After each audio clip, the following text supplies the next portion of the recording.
mpacho yama inkim ijankum Mugabe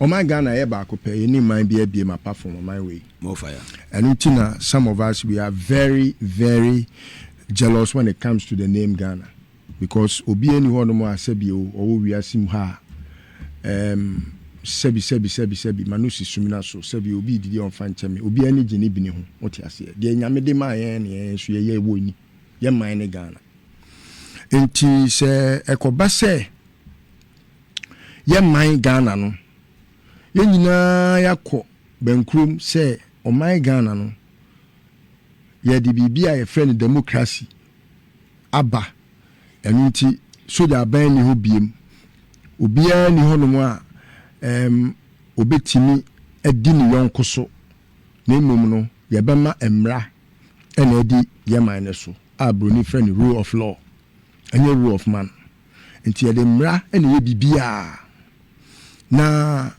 enyansafo kosi ye gina ye kan se ni yamje democracy ntum no democracy no ye de ho boni beka se ingredients enyina buy na one of the most fundamental things are what democracy biamu ewiase Afenyo na eye se nipa betimi akere na adwen anunti oba bibi mamu ha titru Ghana mamu ha na wo sa bowura akan mamu a democracy ni ya tuni din a chese se free speech the pivot around which all other things democracy revolve. Anunti se wo be bie wa no be kan wa dwen de enya de a sebi eye asemo a ewo so bia sebi ene unya da retwen. Na Mugabe bia ewo democracy ni bia no boni fe no free famikwa. But the word free no na sometimes when you probably dia ingita ho a o ma dwen yo mo say yes free ntino de ebe free wa adwun bebe bia no kan without recourse to say ekotia obi fa hodie so ana say ekwakosi obi nso so e freedom ho kwan empanifo wo kasa bi say wo kan ma obu adwo no na wo kan obi nso bu afu anunti da bia no kasa ye kan obadwam no wo hwe se ne yen yedi nkita ho na me kasa obi agimi a enye se sebi ye kwa agina ne yakobua wagimi na me ka kire se wagimi research bia no obetimi aba ebetimi akasa nipa no nyimie de me na hu no na me ka and in pepi no obi o wa na mi we fi ne ho se e wo se wo ye research ansa no babadwam ababe ka asemo a sebi enkita ho a ye die se ye research ene ye de ye adwuma enti se listo wo kasa obi agimi a wo so betimi aka bi but you must back it with facts. Enti se mesi wagimi a me nka so wagimi keke me kire de enti a mesi wagimi by justify and only the difference no ade na list wo mo ko kasa and wo ka wo madwe yanchi wo mo me nyimi ye abrewa tia otete mi na se na okọ ne krechi a yakopɛ ne kurabia e wo konkoma me nana ama nkruma dasa ama sachiwa odi 105 years me fa ne currency mimi de ya ena yakopɛ ne kurabia e wo konkoma na sebi pani tetewa o kyerɛ sɛ fanyansa nante enti nya sɛ sebi meni obi kasa makama adwen na adwen no manka no based on facts enti sɛ ma begina hanom sobo ban na media bo obi onipa kura kokota wadi bemu a watimi aba besame enti sɛ nkofo kokota da bia no de me kokota kura me enta appearance impo but asem ubedi for because wajimi uyo free tisa na bi ne nkofo mo nam hoyi Jimmy straight me mentimi nkwa gyina sɛ mekɔbua sɛ na nabi wagyimi ana wɔnyimi wagyimi na yɛfrɛ wo saa ba wei no sɛbio yɛse wo wa wobɔne a ɛna wotew baa bi nka because me nam kroma free bogard wo sɛ me ne bodyguard nante da me kwa na me nam me nya me kyese me nya bibi a ebetia fa hodie so anasa de mmra edim be kwa gyina mmra nim sɛ yisto wala kɔ ka asɛm bi nti yɛmfa me nkɔ ne nkɔ hange no da bia bi ni hɔ because ansa na me manu emidi besie no na wa ankasa no mawie no na wahu sɛ wagimi a wayɛ den wagimi obi di sɛ Afenyo Markin Jimmy straight me to sabi wagimi because so we lawyer ni na we lawyer ni no o profession any say we be making sure say emra be ya adwuma na lawlessness emem na wo lawyer ni udidi judge atema wagimi straight we na afre na me ko gina no makobua lawyer ni udidi judge atem wagimi ya wo yo free ye ni kwa say sabi ye to sabi wagimi ebio fa na ni free ba ye be say enkwaso bi mu ewo Akufo Addo apenso wa bra ye a sebio ye Ghana fo a ye gi ahudi se ye nya ye fa ahudie no ni pakuo bi a wo ye Akufo Addo ni ne ma ade ye kwa nkwaso mu ema afei ubie wano akasa obadwa mu a na ayehu mogabi me de be free wo woni wunianu menu asem so na mabobo aba be si time a omunya atumi de omode ye Ghana fo di Ghana fo ani ama ye nyina ye de agu nsani ani mogabi me na mko ye press conference and a press conference no me kan wo mu say Justice Sule Gbedegbe a Nyankopon ato ne nsa afre no menim sa bon sam na frɛ ne de amintimi nka now onu ko ka kire ma me saloto say omo judge fo no omo ntena ho emma eye ma me saloto say plunge the nation into chaos Mugabe true or false enya no discussion na mo ye ena mo so say mo ntena ho emma judge fo no so plunge the nation into chaos me pacho obi ka say we are what is contemptuous about it tell me enu ntina me mo be kai say mo court no national health insurance yes ma yemfa enye ma mo fa nya election ana mo ye ruling na mo say ono no nya na ye national health insurance registration no yen kwa expand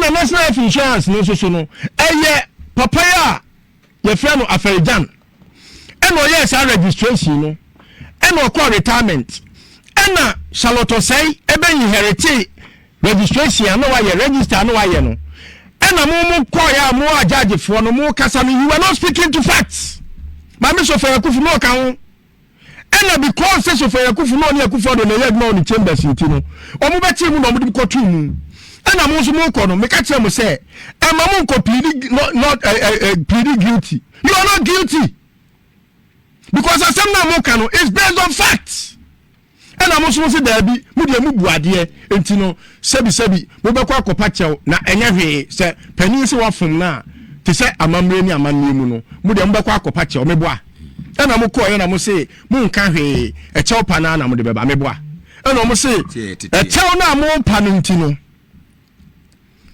wu mo gabi de you spread them on so mo and come more say more more fire and look more fire keke kra kai ntino wo konsawem meboa 30,000 you need say 30,000 na ato ho ya ono radio wura otini fie no yeso onu so ntwa 30,000 babo of blessed memory frequency owner yeso onu so ntwa 30,000 this ruling about Ghana ha three contaminants no be 30,000 akoga kwa de ono no sada no crime say no ho in the studio omukoka oni studio ho eso cry ebi ni kotu so manyu madwe so mbeti ho bia just say we have had this and Afenyo was there na that time no Afenyo no ene your friend is saying atatia ko kan no radio so say enkofo mo mbekom 3 months apapepepe na dem 3 months all these things atatia ene atatia na na asene judgment wood ade already Mokasi and for Mantesa attaching a caterman. Oh, Mugabe, me, I don't look, I speak to facts. He said that. He's going to tell me. Me, I have never lost my memory. I remember everything from Adam to last thing. I remember everything. After saying your pardon, Bediatuo Sanko. Yes, Osako court say, it's not catch us say MPP lawyer BNO lawyer ni papa. Unimumra, unim judge. Professor Asante Bediatuo, I have questioned him on several occasions. Say, on chain if you be in the first degree, on chain, only but he's a lawyer. Mr. Lawyer be or MPP ni be only lawyer ni papa. They only know the judge because they procure judgment. Judge the body away any day. The whole thing about this has to do with one thing. Free speech and chesa kekankwasi asem bia everywhere dream. Speak to facts, because failure to speak to facts, can lead you to a certain defamation of character suita. No, a remedy and nipana waka senetiano. So court no went to substantiate you claims are. You bet Yama Sabi Bibia do. Ebini say, me baby. Na yet studio. Na Akufo Addo Bawumia bomb Akufo Addo ya akokrai ya na no ayesemi de ya. Wono. What the Asara could now call to say me Mr. Wananapoku. Mercer Thompson at the studio can say we use private jet. A presidential jet, and it's what the list of Akoto court. I didn't even grant him the audience or the respect of filing or entering appearance. Man, what that? Because me so some kwasi afoso and I me so some kwasi asem so. To anko. Man si court order. Untime so metene. Me na me si makama asem. Asema meka ene say he is the younger brother of the president. Asema meka yin na no. And omo meka shoot no ho. Me si court order. The only defense on defamation and they say no kre. Asema meka yen no, is he not the younger brother of the president? It we were Jimmy na me kokota na me miss me sorry na me Jimmy na me do achi. Adeya we Akufo Addo Bawumia and so what? Akufo Addo na mu ye hwan. We ni pana ni pamu. Odu me kokota me si hoda. Me ti me baby and na me tie say say me yadema kokota no ya serve me. Akufo Addo Bawumia de ma kokota nti ya serve me. Me ti hwa say ama judgment before judgment. Me ko tua 10 million and I say beje no lawyer be frame na me say me masama na me owu na me lawyer owu na me judge enti me nko judge ani me de ye owu me ba ya na masama wa me owu enti nkofo bebro ma wu no me na masama ya bebre ubewu enti say defense a odi be call for defamation no credit a ubetse studio ha kanu kre. And ye shall know the truth, and the truth shall set you free. Exactly. And I made them no credit, na make come no credit. Na mono, and ye, and anemo, ya dream, and will be home. But come no credit, for go about any more say. Come no credit, Ebia Mahama, Uba ye, Sabi, you do mechania, I am no credit, say you do cania. Obi anti fan bamba ye.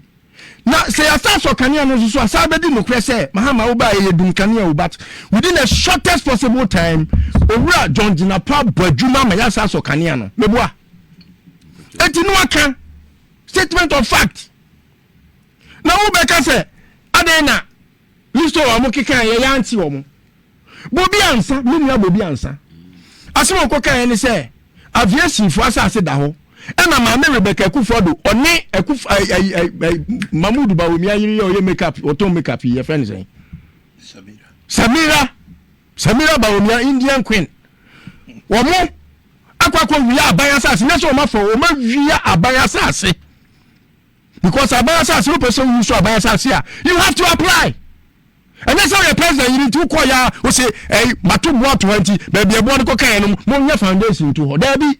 You have to go through the process. And no more answer you didn't go through the process. And no more answer no better Kwabena answer. And what radio so no kind. Ewa ya po show ye Kofi Annan mako mo Kwabena Bobi ansa de na kwa akotum. Na na bi ogana ha. Na bi wa. But you mean Kenya safo asem ni nyankwase afo no. Mummo na me kwatum. Wode kwatum no. Ena ye so ba ho ne be ye dede. Ena ye dede ma de tie. Ena the world over obi ate ye na Akufo Addo ama from world international ye friends press in Nafai. BBC phone in Nafai. Semishia oh yeah, interview now. Yes, you came there at night. Who did you money? Now, Asama Kwabena Bobi ansa kan no. Bepim na Asama da so court.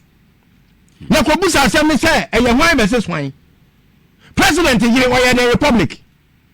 Na me catch us people lawyer we jimia wa bodama. Na go federal meeting na go file the public versus Kwabena Bobi ansa. Akufo Addo we are a republic. I mean, what kind of stupidity is this? Now, when all these things happen, then you want to question the current regime on this mess. What they are granted. Bafuboni ni nua Eugene Bafumoni. So ejele na Akufo Addo. Na papa na onye chief onye Supreme Court. Oh, Supreme Court judge. Ejele ni nua. Yes. I don't know yeah. Nini na fa ho akone kreachi. Ya me fa ne kreachi. Oh no, you Bafumoni do. No, bakuno na. Babo de. Babo no, yes, Babo so. We exclude no. Yes. Babo na make nya me fa ne kreachi. Ye case ne dey justice ye Bafumoni yi ne ho film. We no film. Say want me because of leniency. Oh, so if all these things have happened in the past, now yachi asepa Mensa Thompson yachi no ohine ba ni nam ne baby and o ka na asem a statement of facts yachi na gotum yana na ho ade na mo anye asofo awodo Jesus ahofe just why na mo anye no na jagezi bedu ko bi mo intimidate asofo Uganda hadi di o matem radio so ni nyina obi afi mu Kennedy Agyapong na no si che ye de etaboso wani obi atem fiensi odi judge atem high court judge o say we stupid ono atena so na mo be can selective justice I mean when sometimes no politics na ye no emma nipa eni no kre ofon the dinsem fun but media me pese me kan okura ko wom even when it has to take my head I don't care me kan okura no and you know if we have come from this trajectory now what the funny say if na ni na kra nya de papa I go say ekoso a emrem ye fa bi precedent yeah eyemra say judge bi ya rule na say obi an challenge judgment na it becomes a law especially when it's at the Supreme Court. And you know, Samono, what in Yafa Quenya 2 minutes should be a yet and some free way. I dare me person a question say, why must it be wrong to do same under another regime? Because the Mumma Patel say, or Hineba Pautel say a chill to Kwabena Bobi ansa, ya Pautel say a chill to Mugabe Masi. The choir first why a chill only Yanum, at least any Akogan, Akogu. Yeah, Akufo Addo Bawumia, or the original court to train. What's that do, Jai? Mechanic now. Discharged. Circuit court 6. Yes. And no judge need dia asem na Kweku baby a we ya be wi asem no mo transfer. Yes. And then the consam. Yes. And the judge for free kuma say. Yes. E buy. What I say? All these things have happened. Now, if we want to question the justice system of this country, panic. Because I can't be already so movie saying we have. Could they substantiate evidence? Could they substantiate? They couldn't. But who can look Mako 5 ye ne be DCOP. Yes. And so they couldn't. Oh. What I say? It no cry. And a year. What has changed? The only defense. It is a mujidi munko for ayati omu. No cry no mukanya. Why must you worry? Go to court and defend yourselves. Muna na kaniya ya must go to court. Musu ya team ya fa munko jina baby. Anya court ani edo mkoye. Anya court na mo bi your friends abronya remandi. And I say President Mahama and the office no say mo fa nkotum. There be that. Oh, it's no. Tiana or Bataya or no or breastfeeding. Na Koyo. Yes. Detaining or Cantonment Police Station. Yes. Yeah, Koyo did it took the next morning. Na Afenyo Ghana. Oh, it's no. Oh, maybe they me say. Yeah, my yourself. Sometimes it hurts. Say, Mukroni ni pampers obeka. All because you feel say or can na man Mukroni bigwase. But me the manu besi ha. Number 2 for say. Jaja otchere dwamu a Afenyo wa ke didi watem. It's on record. Or say all respected that. When you said law school, no crowd. Anna, when you miss our crowd passing law exams, Afenyo is challenging the credibility of your qualification. Circuit court judge. Afenyo, by his commentary, lawyer, or question or impugn on your integrity, which invariably would mean, sir, you are a square peg in a round hole. You are not fit for purpose. If truly, sir, we are fit for purpose, you have all the credentials and the qualifications that enabled you that election for that position. Come on. Mepacho, cite him for the contempt he deserves. Until that is done, I am compelled to believe that Afenyo has spoken the truth, because the only thing in defense on defamation is the truth. Truth is the only for contempt. The only thing that can make someone be freed. Until Afenyo is cited for contempt of court, it would have meant that Afenyo has spoken to the truth. It's my lord. By my commentary, I want to suggest that it's a suggestion. I'm not compelling you to cite someone for contempt. But what are they waiting for? But I am suggesting to you that until you cite Afenyo to come and show evidence of your inability or your not being qualified or you're not being eligible for that position as a circuit court judge, until you cite him for contempt, for him to come and show cause for his action, I will believe that he has spoken the truth. Number 2, Parliament is an August house, and as someone Afenyo Markin Bedlam can, is unparliamentary, and it's an intolerable behavior of a parliamentarian. He is not a law unto himself. And so I'm using this medium to advise Parliament. I think they are on recess. Immediately they convene, they should take Afenyo Markin to the Privileges Committee. Very well, Medasi. For a proper interrogation of the subject matter in this press conference, and for a proper investigation to be done on all the allegations he made. Unless also a Parliament, I will not respect you again, because it will mean that every parliamentarian can come and spew nonsense and gibberish. This speaker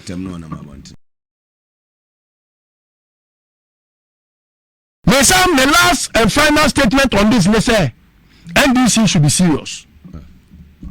The party NDC should not let us down, because they are the final hope of this country.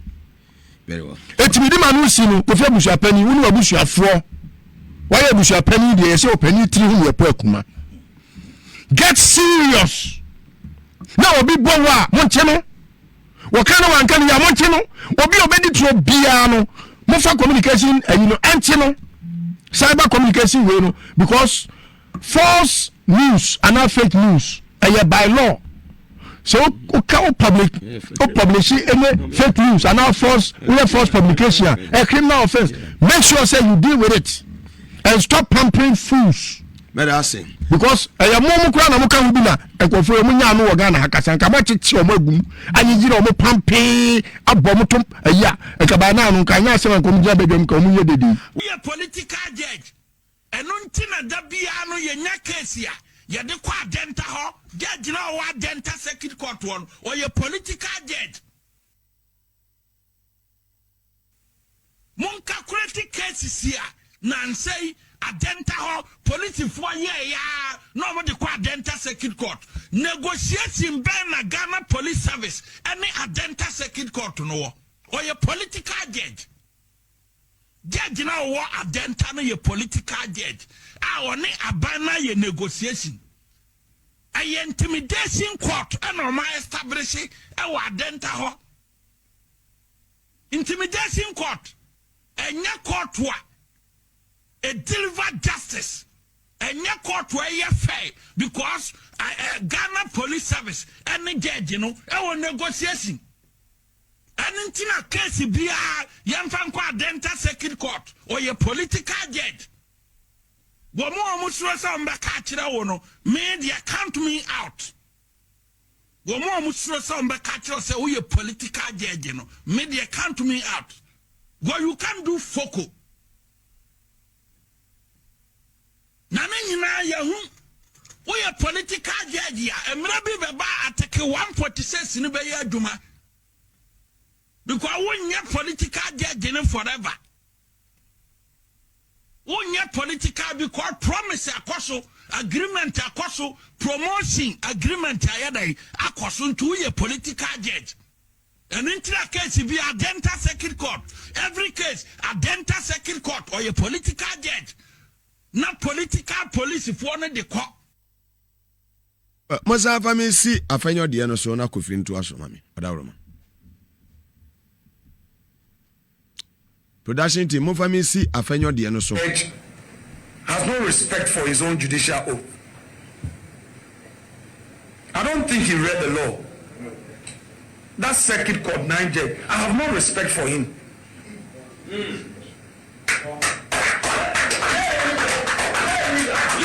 For a judge to say that he's remanding Adorye into BMI custody until the case is finally determined, such a judge can never have my respect.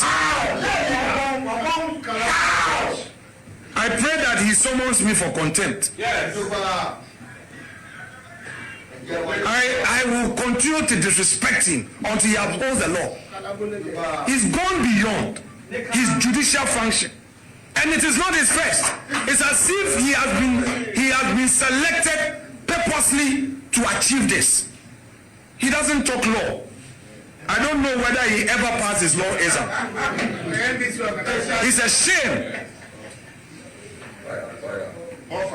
It's a shame on the judiciary, and my Lord Bafuboni must pay attention to this. For whatever it is, it's about his legacy. I'm told by December he will be 70 and he will be gone. Is that the legacy he wants to leave after Tokonu was booted out of office and all manner of accusation leveled against Tokonu? Is that the judiciary? Yes. The judiciary, they said they were going to reset. Is that the reset where a judge will say he is remanding an accused? Because if he allows him to go home, if he grants him bail, he is likely to talk again. Thanks for watching. Like and share the video. You can also drop your comment. Please don't forget to subscribe. Click on the bell to turn on the notification.